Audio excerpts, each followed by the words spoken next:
అది. నెక్స్ట్ 22వ రోజు బాలరాముడి ప్రాణప్రతిష్ఠ చేసే టైంలో మనం ఏం చేయాలో అని తెలిపే కోసం ఒకటి సూచనా పత్రం కూడా ఇస్తారనమాట. సో వాళ్ళు ఫస్ట్ నుంచి 15th వరకు మన ఇంటికి వచ్చినప్పుడు మనం ముందుగానే ఇలా అక్షంతలు కలిపి పెట్టుకొని వాళ్ళు ఆ కలశం నుంచి అక్షంతలు తీసి మన ఈ అక్షంతల దానిలో వేస్తే మన అక్షంతలన్నీ కూడా అలాగా వాటితో పాటు పవిత్రమైపోతాయి.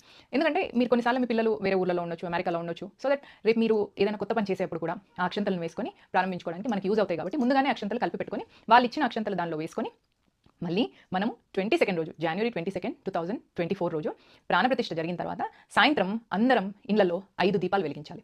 500 సంవత్సరాల కింద ఒక విదేశీ ఆక్రాంత వచ్చి మన ముందు 2 నెలలు అతనికి టైం పట్టింది గోపురంని కూల్చడానికి. అక్కడ ఉన్న 190,000 మందిని 100 గ్రామాల ప్రజలను చంపి 70,000 మందిని బలవంతంగా మతం మార్చి అప్పుడు కానీ అతనికి ఆ గోపురాన్ని కూల్చే అవకాశం రాలేదు.